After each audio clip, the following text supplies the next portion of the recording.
Pernah kepikiran nggak? Gimana satu momen aja bisa nentuin seluruh arah hidup seseorang? Nah, kali ini kita akan bedah gimana satu ketukan di pintu pada hari Thanksgiving nggak cuma ngebentuk seorang Tony Robbins, tapi juga ngasih dia semacam cetak biru untuk ngadepin krisis besar yang dia yakini bakal kita hadapi bareng-bareng. Saya benci penderitaan. Kutipan ini tuh bener-bener jadi intinya semua yang dilakuin Tony Robbins. Ini bukan cuma kata-kata kosong ya. Ini tuh misi hidupnya yang lahir dari pengalamannya sendiri. Saking dalamnya sampai setelah 50 tahun pun, dia masih nangis kalau nyeritain kisah yang bakal kita bahas sekarang. Dan ceritanya itu semua berawal dari sini. Di sebuah rumah yang penuh kesulitan dan kekurangan, satu kejadian di hari Thanksgiving menanam benih untuk seluruh kerja kerasnya di masa depan. Coba deh, bayangin kontrasnya.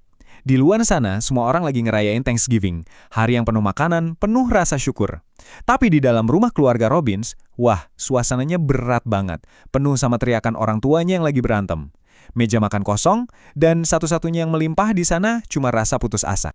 Terus, di tengah semua keributan dan amarah itu, tiba-tiba ada yang ngetok pintu. Suara ketukan yang seolah-olah nembus semua kekacauan. Buat Tony kecil yang nggak tahu apa-apa, ketukan itu jadi misteri. Sebuah gangguan yang ternyata bakal ngubah segalanya. Pas pintunya kebuka, yang dia lihat bukan penagih utang atau tetangga yang lagi marah. Tapi ada orang asing berdiri di sana, bawa kantong belanjaan penuh sama kalkun beku. Benar-benar kebaikan yang datang entah dari mana.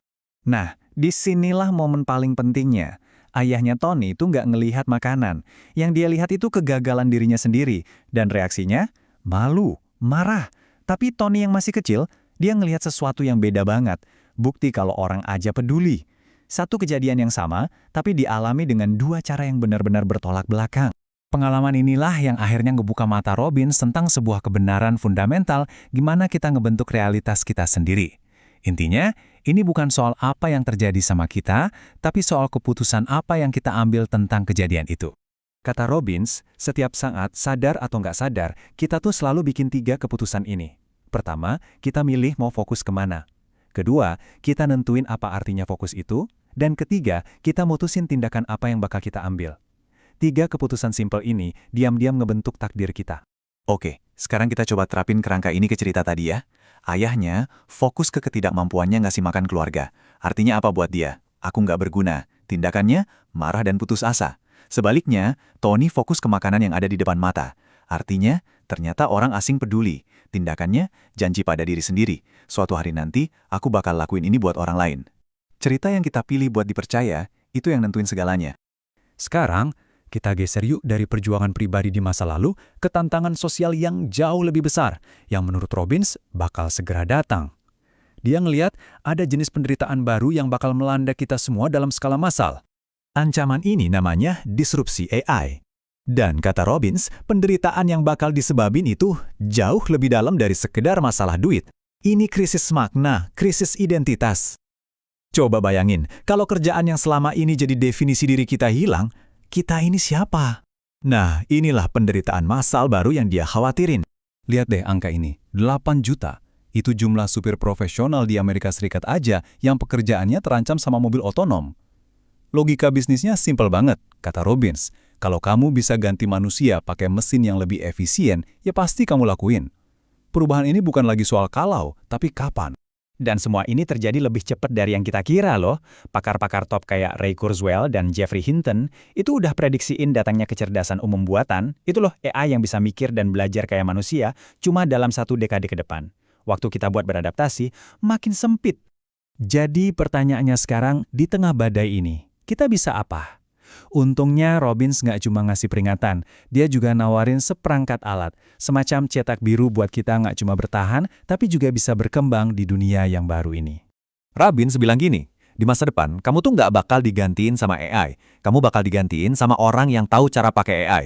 Kuncinya, jadi pembelajar yang super cepat.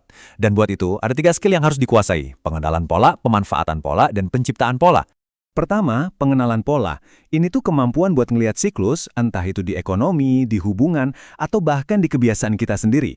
Pas kamu sadar kalau masalahmu itu bukan sesuatu yang unik atau acak, rasa takut itu langsung hilang. Kamu nggak lagi jadi korban keadaan, tapi jadi pengamat yang punya pengetahuan. Berikutnya, pemanfaatan pola. Ini simpelnya, niru apa yang udah terbukti berhasil. Cari orang yang udah sukses, terus terapin polanya. Dan yang terakhir, yang paling kuat adalah penciptaan pola. Disinilah kamu nggak lagi cuma niru, tapi mulai berinovasi, bikin caramu sendiri. Ini lompatan dari jadi pengikut, jadi pemimpin. Nah, ini semua ngebawa kita ke pilihan terakhir yang paling fundamental yang ditawarin sama realitas baru ini ke kita semua. Ini soal pergeseran mindset yang mendasar banget tentang tujuan hidup kita. Jadi ini pilihannya. Apakah kamu mau jadi manajer dalam hidupmu? Cuma reaktif, cuma ngurusin masalah yang datang, cuma ngelola keadaan. Atau kamu mau jadi pencipta yang secara sadar pakai semua alat ini buat ngerancang kehidupan yang benar-benar kamu mau. Di dunia di mana mesin bakal ngambil alih tugas-tugas manajerial, nilai tertinggi kita sebagai manusia itu ada di kemampuan kita buat berkreasi. Jadi, pilihannya ada di tangan kamu.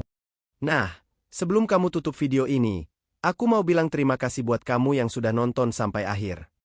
Kalau videonya bermanfaat, boleh klik like biar aku makin semangat berbagi hal-hal positif ke depannya. Tulis, yes, di kolom komentar kalau kamu masih di sini.